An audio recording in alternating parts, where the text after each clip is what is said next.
زلفتن بر صدف دهان دور در دان، ابرو کشتی و چینی پیشانی موج، گرداب بلا غبغبو چشم طوفان. اکنون بس است. استادی شما در بدیهگویی به من ثابت شد. با من هم اکنون گوینده آن غزل دلاویز معلوم شد. مراز کلفت و غم یک دم جدایی نیست. بای بای. چی غزل خوبی گفتید نگینه. اکنون شما اولین کسی هستید که شعر گفتنی مرا میدانید. من این را از همه پنهان میدارم. آخر از کنیزک خدمت میطلبند، نه شعر. شعر را از شما میطلبند.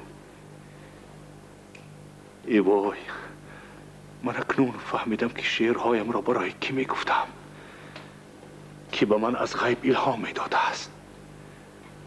نگینه، وقتی که من بار اول تو را از بالاخانه مج در چارباغ وزیر دیدم، صدای از غیب به من میگفت که ای شاعر، این دختر اقبال توست، سرنوشت توست. به من بگو زاده کیستی، گلی کدام بستانی؟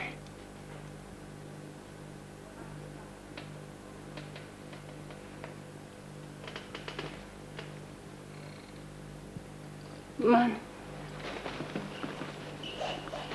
نگینم، نگینی انگشترین دیگران، بازیچه سخنگو. من چیزی هستم که میدزدندم، میخرندم، میفروشم.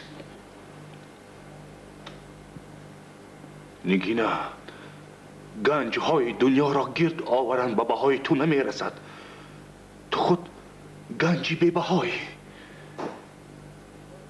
گنج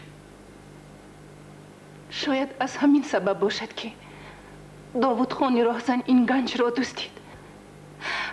عجب در آن است که من عوضی یک کمی فضایلی که دارم از همین راهزنی غلام تاس منت پذیرم.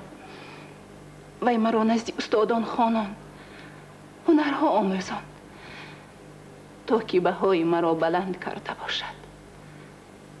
3 سال پیش مرا به بخارا آورده، به بانو فروخت. کسی به این طرف می آید. بیروید. من شما را باز میبینم یا نه؟ نمیدارم، بیروید. نگینه، کی در کجا؟ اگر خواهید میبینید بیروید. بیروید. نگینه